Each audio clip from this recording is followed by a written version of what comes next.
বেগম রোকেয়া বলা যায় বাঙালি সমাজে প্রথম সব দিক দিয়ে আধুনিক চিন্তার অধিকারী। এবং আধুনিক চিন্তার বৈশিষ্ট্য কী?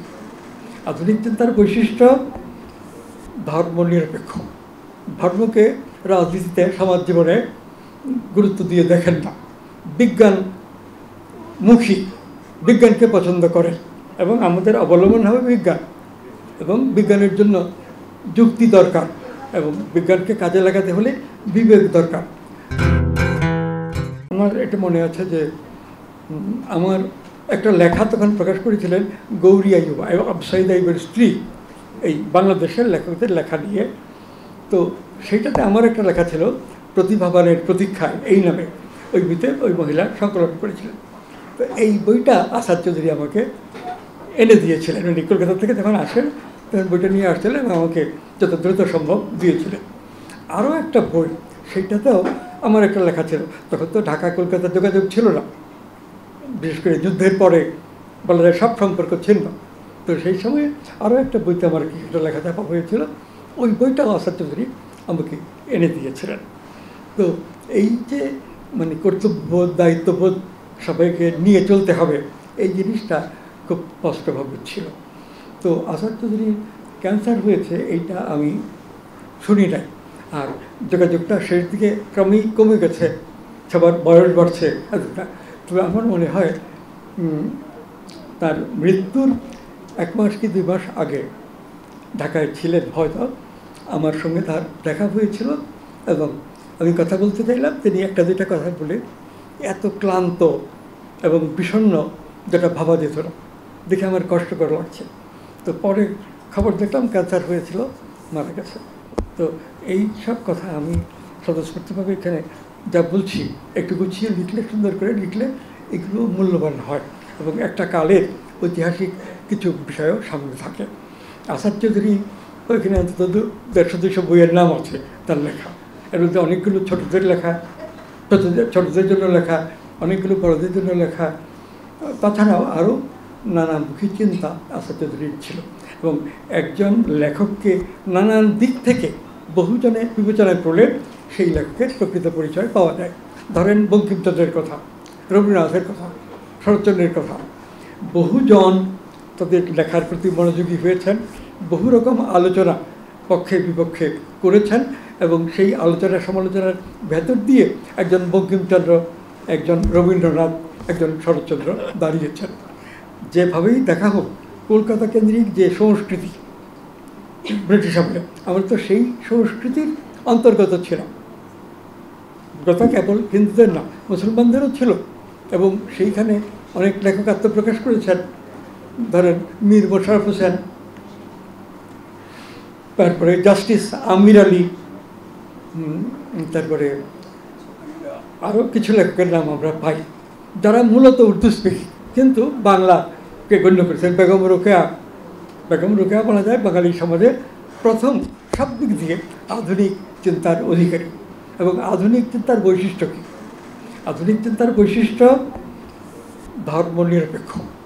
ধর্মকে রাজনীতিতে সমাজ জীবনে গুরুত্ব দিয়ে দেখেন না, বিজ্ঞানমুখী, বিজ্ঞানকে পছন্দ করেন এবং আমাদের অবলম্বন হবে বিজ্ঞান এবং বিজ্ঞানের জন্য যুক্তি দরকার এবং বিজ্ঞানকে কাজে লাগাতে হলে বিবেক দরকার। যুক্তি দিয়ে তো অনেক খারাপ কাজে করা যায়, কিন্তু আমাদের দরকার ভালো কাজ করার জন্য যুক্তি। এর জন্য যুক্তির সঙ্গে অবশ্যই বিবেককে যুক্ত রাখতে হবে। তো এইরকম নানান চিন্তাভাবনা এবং মন মানসিকতা এবং চিন্তার দিক দিয়েও তো কোনো জাতির অবস্থায় একরকম থাকে না, সময় বদলায়, নিজেদের জাতির ভেতরে ভৌগোলিক পরিমণ্ডলে নানান পরিবর্তন ঘটে মানুষের ইচ্ছা অনিচ্ছা এর মধ্যে, এবং তাতে মানুষকেও নিজেদের চিন্তাভাবনা জানতে হয়, বুঝতে হয়, পরিবর্তন করতে হয়, এরকম নানান কিছু। আমরা তো সেই 19 শতকের বাংলার রেনেসাঁস, ব্রিটিশ শাসিত বাংলার রেনেসাঁস বলে যে কথাটা আসছিল, সেই ধারাবাহিকতায় তো আমাদের ঢাকা কেন্দ্রিক সংস্কৃতি বিকশিত হচ্ছিল। 1947 সনের 14ই আগস্ট পাকিস্তান প্রতিষ্ঠার দ্বারা এইখানে অন্তত ঢাকা কেন্দ্রিক যে জাতীয় সংস্কৃতি, এই জাতীয় সংস্কৃতি ক্রমে ক্রমে দৃঢ়তা লাভ করেছে। আমরা পূর্ব বাংলার বাঙালি, এই পরিচয় নিয়ে আমরা চলব। চর্যাপদ থেকে এই পর্যন্ত আমাদের হাজার বছরের সাহিত্য, তারপরে এখানে পাল রাজারা রাজত্ব করছে, সেন রাজারা রাজত্ব করেছে, তারপরে তুর্কি পাঠান মুঘলেরা, এর সবটাই আমাদের ঐতিহ্যের অন্তর্গত। এইভাবে দেখা হতো। তো এই বিষয়গুলো যে সবাই যথেষ্ট পরিমাণে বুঝত তা না। আসাদ চৌধুরীকে আমি দেখেছি যে সুন্দর বক্তৃতা দিয়ে এই বিষয়গুলো বোঝানো যে 19 শতকের বাংলা, পরে পাকিস্তান, সামনে আমাদের কি করা উচিত, এইসব বিষয়ে বক্তৃতা দিতেন। আমি অনেক জায়গায় শুনেছি তার বক্তৃতা। এটা কোনো অফিসের বক্তৃতা না, এই যে ছাত্রদের নানান সংগঠন থাকে এইগুলোতে তিনি অত্যন্ত চমৎকারভাবে কথা বুঝতে পারতেন, বুঝতেন, এবং ছাত্রদেরকে বুঝবার মতো করে ঠিক রাজনৈতিক না সাংস্কৃতিক দিক থেকে একটা বক্তব্য উপস্থাপন করতেন। তো আসাদ চৌধুরী আমি যখন ছেলেবেলায় দেখেছি তার অত্যন্ত জীর্ণশীর্ণ অবস্থা দেখলাম, আর হাসি মুখটা আর নেই, এবং এরপরেই বোধহয় তিনি চলে গেছেন কানাডায়, এবং তার মৃত্যুর সংবাদও পত্রিকায় পেলাম। তো এইগুলোতে আমরা আহত হয়েছি। কিন্তু মানুষের জীবন তো সব প্রাণীরই জীবন, এর এক প্রান্তে জন্ম আর এক প্রান্তে মৃত্যু, এবং মৃত্যু জন্ম এটা এখনও মানে অনিবার্য, হাত থেকে রেহাই নেই, এটা মানুষের বিশ্বাস।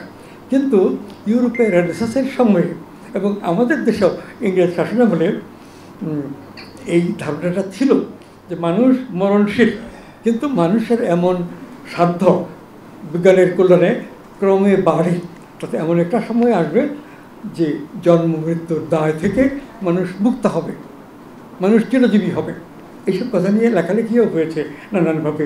ডারউইনের তত্ত্ব এগুলো ব্যঙ্গ করে কেউ কেউ লিখেছেন, তার সমর্থনেও কেউ কেউ লিখেছেন।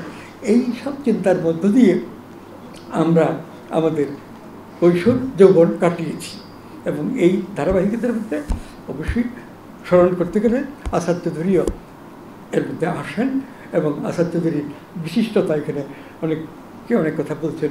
তার পারিবারিক ঐতিহ্য সম্পর্কে সিরাজউদ্দৌলা সাহেব খুব চমৎকারভাবে বলছেন। এই বয়সেও তার প্রতিটা কথা খুব স্পষ্টভাবে বোঝা গেছে।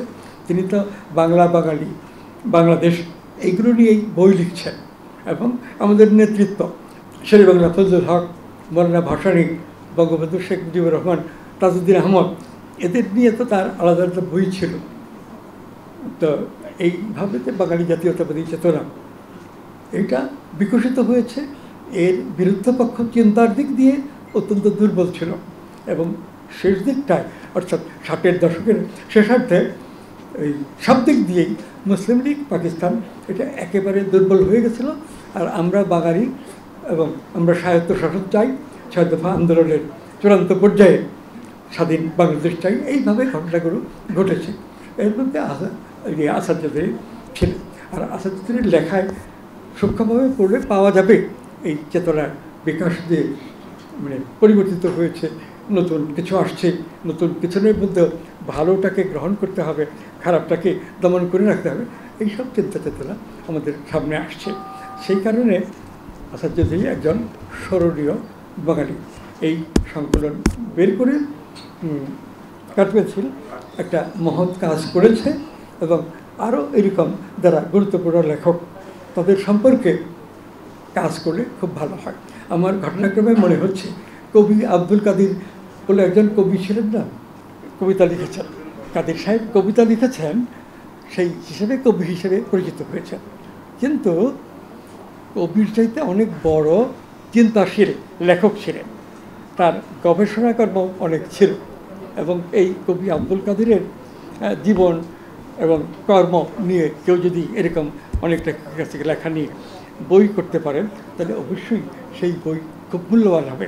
চিরজয়ী হয় না, তারপরেও মানে সেই বিজয়টা রক্ষা করতে হয়, এবং নতুন সমস্যা আসে, নতুন সমস্যার মোকাবেলা করতে হয়। অন্যায়, অবিচার, অকল্যাণ অবশ্যই সেগুলোকে মানে দমন রাখা একটা জাতির জীবনে একান্ত কর্তব্য প্রত্যেক সুস্থ স্বাভাবিক নাগরিকের, এবং সেইগুলো নিয়ে আমাদের চিন্তাভাবনা করা দরকার। তো আসাদ চৌধুরীর স্মৃতি অমর হোক, আসাদ চৌধুরীর জীবনের অভিজ্ঞতা আমাদের জাতীয় জীবনে কাজে লাগিয়ে আমরা সকলে উন্নত হই, এটাই আমার শেষ কথা।